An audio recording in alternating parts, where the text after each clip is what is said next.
Hi guys, my name is Keith Doradus, known as the leader and superior of Club LASM, aka lover of animated shows and movies, and I'm here with Gilbert. Hello, hooty hoot hoot. And Ultraflame. Hey, how's it going? So first things first, how are you guys doing in this lovely Saturday afternoon? Good. Feels long, but hey, free comic book day. Yeah, can't believe we're now within 4 to 5 hours away. By the time of this recording, it's May 7th. All In will be at 8 p.m. and I'm not ready for All In. I need to have my tissue paper ready for this. Personally, I just when I'm close to the end, I just want to know how it ends. Okay, I may not be emotional as some people are, but I just want to know how does it end. I was completely really emotional before with True Colors, nearly lost my voice, but I'm pretty sure it might happen again with All In. Yesterday, my commencement ceremony was yesterday, and I'm officially an HCC graduate. Thank God. I'm officially graduate. Nice. And as of this recording, I need to complete my exam next week. Okay. As of this recording, probably gonna watch Doctor Strange in a couple hours. I actually finished What If. All episodes of What If, and very something. And I'm still heart stricken over Cosmic Bossman, but at least his character and Peter Quill, they are now fighting together in the episode. So yeah, that's something. And I'm now trying to watch Eternals and Shang-Chi. I was so confused on why Gamora Thanos was in the final episode since she didn't get her own episode. Well, thank God. I thank God. I thought I was the only. I thought somehow I skipped over one somehow. I'm like, wait, what did she come in? And what was she doing with Tony? What was happening here? Yeah, I saw that in the trailer about Gamora dressed up as Thanos, and I was like, wait, oh, I can't wait to see that episode. Like, what's that episode going to be all about? And then that episode never came to be. It's still, I don't know, the whole thing was just ridiculous. Not ridiculous. It's just like T'Challa, T'Challa as Star-Lord, that one made me laugh the most. And kind of sad for Peter in the whole thing. Well, with that said, we should get to today's Outhouse episode, which is Labyrinth Runners. Not too long ago, when I showed a little talent and started taking more advanced classes, it always felt like anyone who wanted to be my friend had an ulterior motive. Until I met Willow, and eventually Luce, and some others. So yeah, not everybody's great, but not everyone's bad either, you know? And for what it's worth, you can trust me. I promise not to mess with you.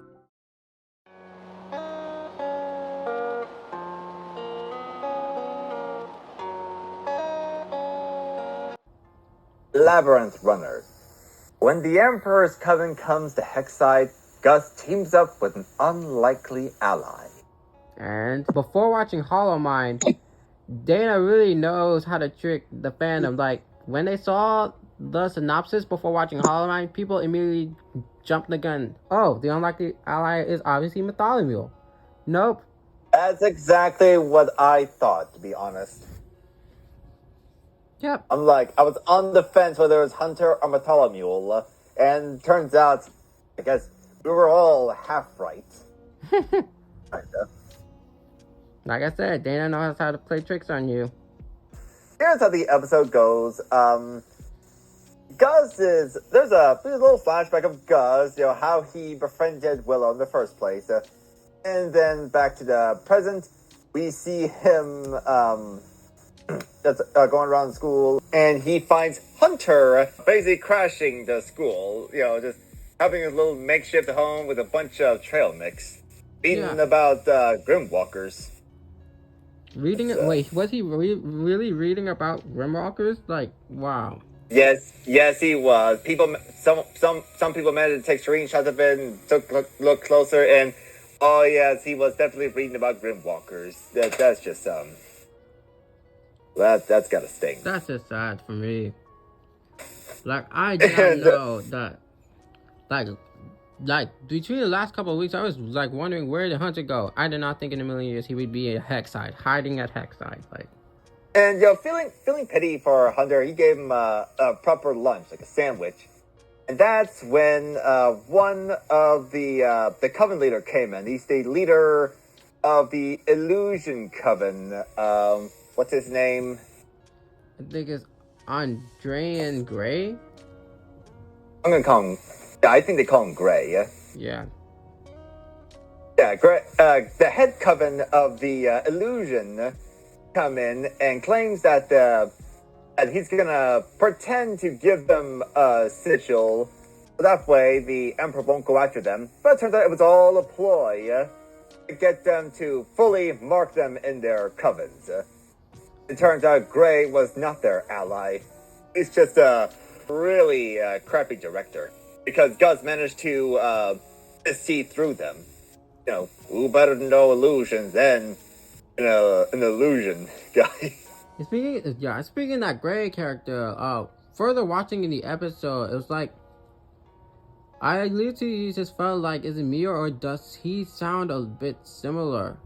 It almost had the similar type of voice tone of Double Trouble. I don't know if that was actually the voice actor behind Double Trouble, but I don't know. And then trying to get away from them, Gus unintentionally created an illusion over the whole school, basically turning it into a labyrinth. Everybody scrambles, and Hunter manages to save Gus. In the meantime, Willow and Amity's friendship is still kind of, I guess, testing the waters there. Amity thought that Willow is just like a little, still kind of weak or insecure. Why? But Willow obviously proved her wrong. Pretty much capable of handling herself. Like, seriously, have we not had this watch party with Willow? And have not had this podcast about Willow's character art? You to see how far Willow came as a person. Later on, Gus managed to learn more about Hunter, of why exactly he ran away, fearing for his own life. And Gus willing to help him, and, the two were sharing a close bond, forming a new friendship. Later, Gus gets captured by Gray because through Gus's illusion, Gray sees that Gus went to it's some sort of it was an illusionist historical grave location. I forgot what it's called. Glass. What? No, it was the I think it was one of the illusionist graveyard from the Through Looking Glass Ruins episode. And it was in the illusionist graveyard. And Gray, he wants to go to it, so he's hoping that using Gus will lead him the way. But unfortunately, Gus flipped the proved script. too powerful to the point where it was breaking Gray's mind. Yeah, it's safe to say that he literally traumatized the heck out of that coven leader. He did it before with, I don't know, I forgot that girl's name, Bria? Did it once before and he did it again. Students and principal and teachers of Hexside managed to come in and put a stop to them, managed to drive them out of school. Hunter managed to save Gus, and Hunter then warns people that the Emperor is not who he is, or he claims to be, and Hunter began to explain everything that's going on. Yeah, I'm glad he's letting them know about the Day of Unity, because Hexside may have a possible chance of having the upper hand, if done right. First off, we see Principal Bump. He's very happy. The students are happier than beforehand. And that was mainly because they're now having the opportunity of doing more than just one, like, magic track, They're now changing up Hexside for the better. I told the Ultra Flame, there you are. Would you like to add something? No, I don't have anything to add. Wait, are you sure? These are just commentaries, man. It's not a pop quiz. No, I don't have anything to add.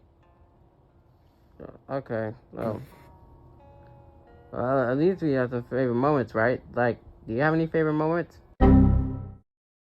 I've mentioned of how I didn't initially thought it was Hunter. I mean, it may have been obvious, but I thought that sounds too obvious. So I thought, hey, Bartholomew. And now we got Bartholomew trying to act like a badass. Oh, he's just a huge dork. Willow volunteered to take on the guards, and Principal Bum's like, all right, we need another person to go with her. And before Amity raised her hand, was like, I'll go. Yeah, Bartholomew, please do not interrupt this moment, please. He's trying here. This guy, he's been through enough. He's been picked on by his kids at his last school. He seemingly has a crush on Luz, and let him be the hero for once. Let him be the good guy.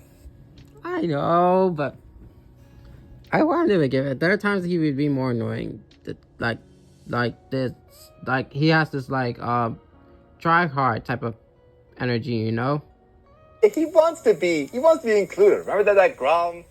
Remember Grom when he was photobombing someone? He wants to be included. I mean, granted, Bartholomew may not be my favorite character, but I feel so bad for the guy, to be honest. I mean, yeah, he was a jerk, and when the first time we see him, but he's gotten better, and he was a hell of a lot better than Basha. You gotta admit that. Yeah, and thank goodness Basha was not even in this episode. I mean, where was she throughout this entire time? The school was being invaded. Crap, I did not notice that. Oh my god. I just realized that last night after watching.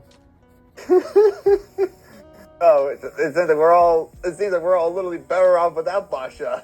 Yeah, we are all better off. I'm more better off without her. And of course, we still got Amity and Willow. Their relationship, it's still a bit rocky, as Willow admitted. But she wanted to give her a chance to get to know the real her. And Amity, she still treats, she doesn't treat her bad. That's a good thing. But she treats her like she's this friend who she always has to take care of. Still sees her as the little kid that she knew. And that's one of my favorite parts of that episode. That's just the B plot of Willow and Amity. It's like not everything has just had to go better immediately. It takes time. We see how it hinted out that they're taking baby steps on Follies at the Covering Day Parade, and it's further down the path of taking baby steps again on the B plot of this episode. Yeah. Speaking of favorite parts, when one of the guards, I think it's Steve. I'm gonna call him Steve because he sounds like Steve. He captures Willow, and then and while Amity was about to blast him, Willow just straight up tangled him in her vines. And Amity said, "Lucky shot, Willow." And Willow's face is like, what? And Steve was like, "Hey, don't listen to her. She totally got me." I did not notice that was actually Steve until now. See, since you mentioned it now. I think, one of my friends said he doesn't think it's Steve, but come on. Who else is supportive as Steve? Yeah. Like you remember the time at the Derby episode when Hunter and the guards, captured them, get ready for the sigil, and Hunter tried to explain that, look, I'm sorry for lying to you, but did you really have to punch Steve? I get it. And just for high. It's all cool. Yeah, Steve deserves better, man. Come on, it may or may not be Steve, but come on, who else could it be? Who else is that supportive? even when he's injured or captured, he's still supportive. Like, it's so obvious that Steve is, out of all the Coven Scouts, I swear to you, out of all the Coven Scouts, Steve is the best one. Speaking of which, because like I've seen a lot of fan arts of Light twins flirting with Hunter or the Golden Guard, but then when Hunter's revealed, each other goes like, "Oh, he looks sickly," and I'm like, "Oh, there goes that headcanon." Yep, ship is sailed. No more. Please stop. Or then again, he probably looks sickly because he eats nothing but trail mix. I mean, Hunter needs some real food, and he sure as hell not gonna get that from trail mix. Another thing I've seen, I guess my Mooring Mac, that the guy who makes a bunch of funny comics, he was making a little comic of where Hunter gonna live. Like, who's he gonna live with? Is he gonna live with Willow? Is Darius gonna try to hide him? Is he gonna live at the Owl House? Is he gonna live with that Bat Lady? The Bat Queen? Nope. I bet he might bunk with Gus. Yeah, because at this rate, after watching Edge of the World and now Hollow Mind, it seems we're no longer safe. Anywhere around the Boiling Isles area, like just the house, the hex site, nowhere is safe. Emperor Bells is really going out of his way to track Luz down. Like, he just doesn't care. Oh, that reminds me. Luz was not there. And even Hunter was like concerned, like, wait, she's not at the Owl House? No, she's not there. No, she's not. So at least we can say she's not back there. At least not yet.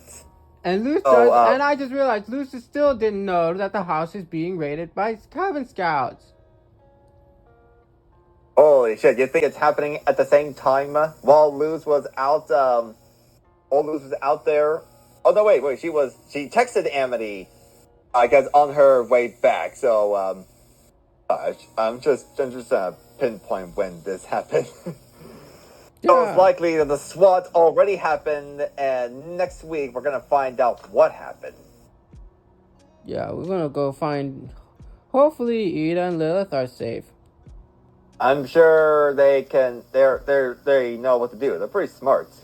Another surprising thing about one of the Coven Scouts, Severine, the one with the, I guess, under the cloak, it looks like a cat-like ears. Yeah.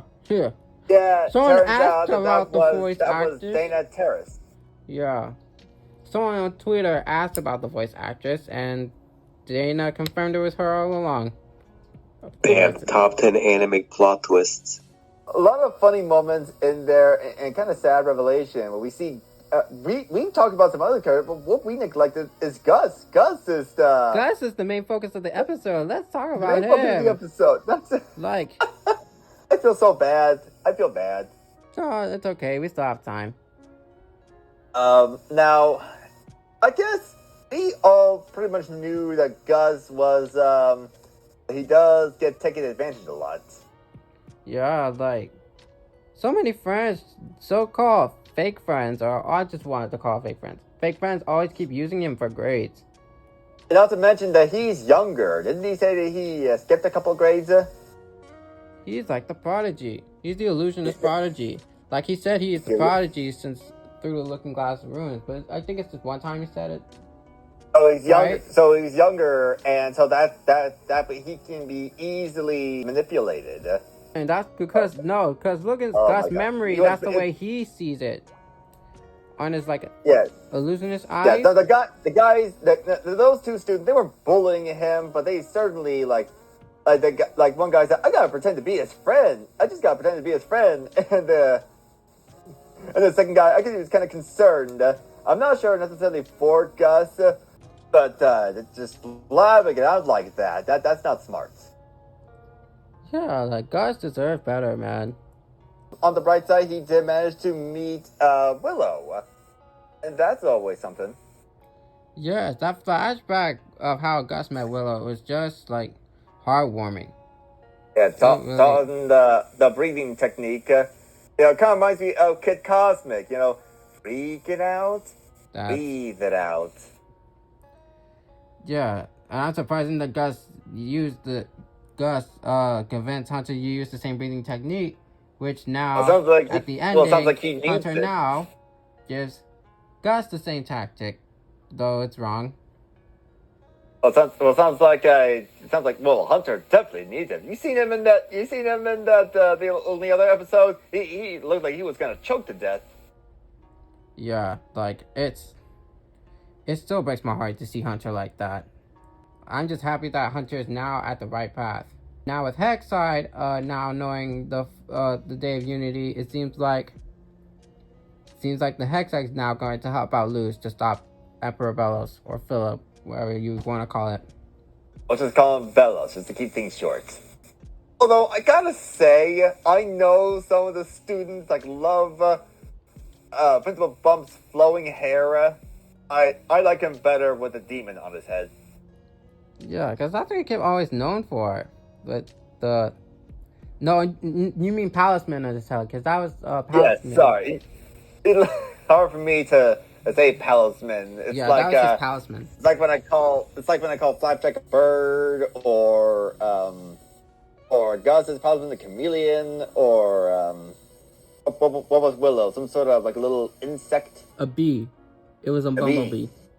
It's also pretty amusing. It's pretty funny when Willow met Gus, tried to cheer him up with a little ugly abomination. And I say ugly because there was a freaking bone sticking out of it. Yeah, because remember at the time, Willow was still a late bloomer. And the abomination coven, and just look at that thing. I thought abominations were made of slime and crap. What the hell is it? Why is there a bone in there? That's not right. Yeah. Speaking of abomination, we get to see the Blight's abominations soldier got to work.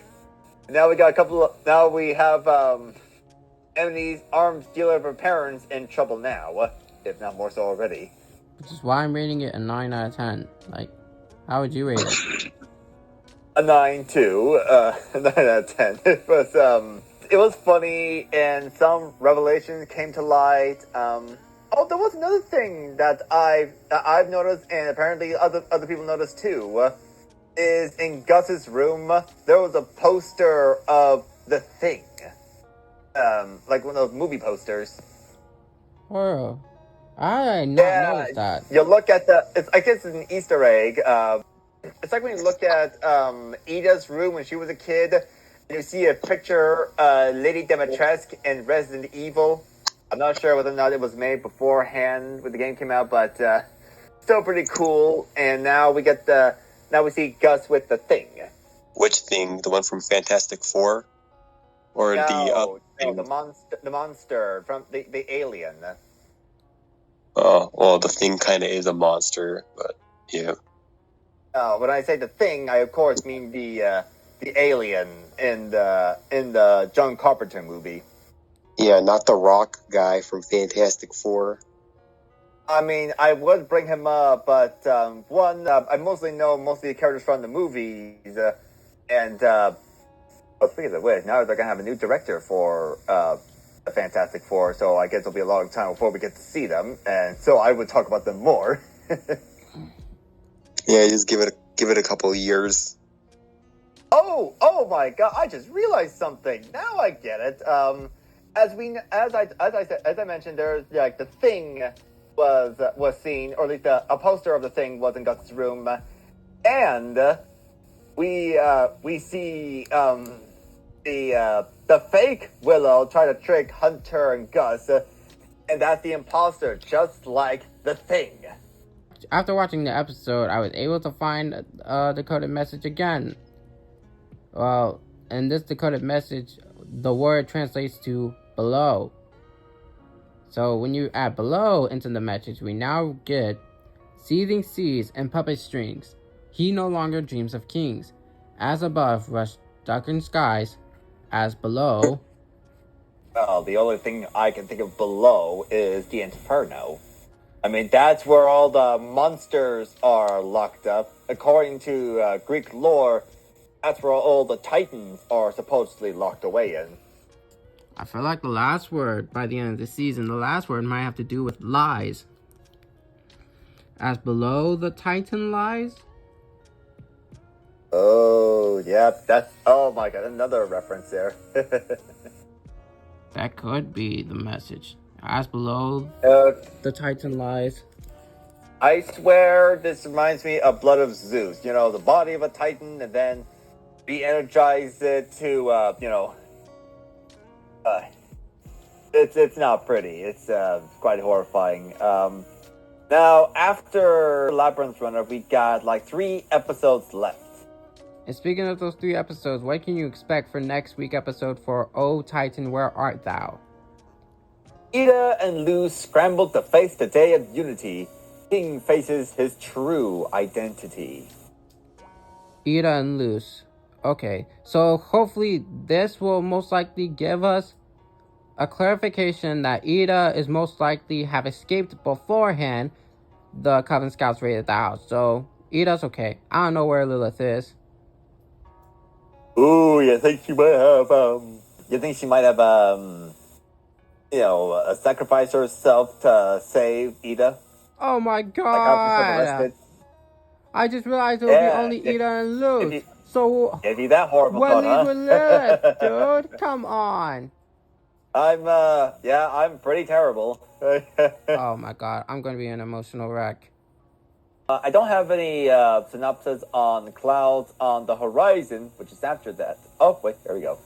Everyone on the Isles prepare for to celebrate the Day of Unity. They're and gonna celebrate. Lastly, they're going to celebrate their King's deaths. Tide.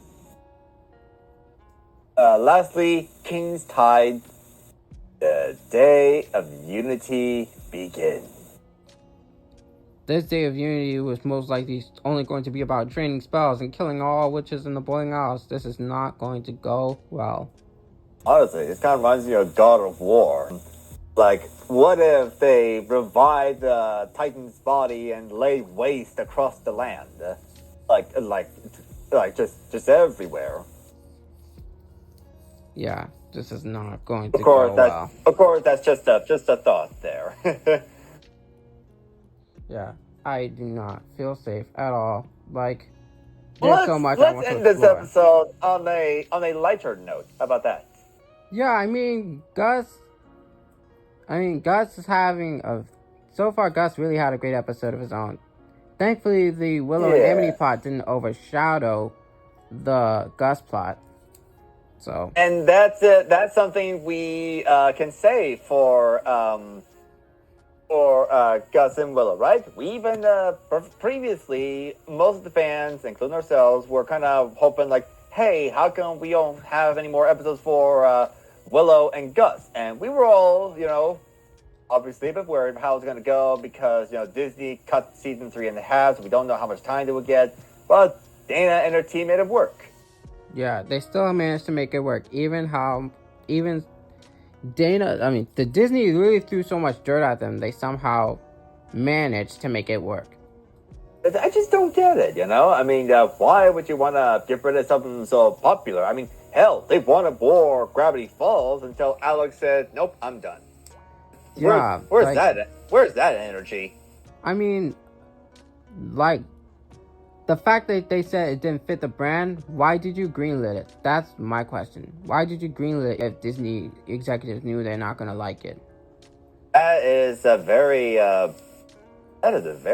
dumb thing. That's just like wasting money, if you ask me. Yeah. Well, I'm gonna guess that maybe the executives changed, like new board of directors and all that. The higher ups changed. That's my best guess. Oh, we got dumbass executives. Okay, case closed. It seems like we're punching in the air at this point. So executives came in and like, hey, what's that show? And you actually agreed to greenlit that show? No, we don't like that. It doesn't fit our brand. Oh, speaking of which, I think things aren't. I hope to God that people are learning more. Or are they still holding that anger for against the Disney executives? Next month during Pride Month. Yeah, what are they gonna do for that? Yeah, like we'll say, everybody fits under the rainbows, and people pull a hole for the article. Then what the hell is this then? Wait a second. Oh, I remember last year Disney made a post of like Mickey Mouse and all his friends on a rainbow, and all the Alex replies were Hirsch- all Alex Hirsch angry, like, really "Hey, clapped. you canceled Nimona. Where's that?" At least Amona had a decent Yeah, ending. It's gonna. No, you yeah, mean Nimona's yeah. coming back. I mean, the Disney film like didn't come out they yet, but shipped it off to Netflix. yeah. Netflix is distributor. Yeah, The they don't own movie it. is No, made by what's that? different studio? studio.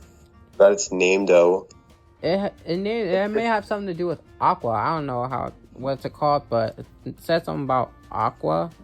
I don't know. But with that said, thank you all for being on another LASM podcast video. As of this recording, All In is coming tonight. Well, I know you have work this, Gilbert, but All In is going to be crazy. All In is going to be legit crazy, and I'm not ready. With that said, make sure to drop a like, subscribe, click on the notification bell, so that way you won't miss out on any more animation content.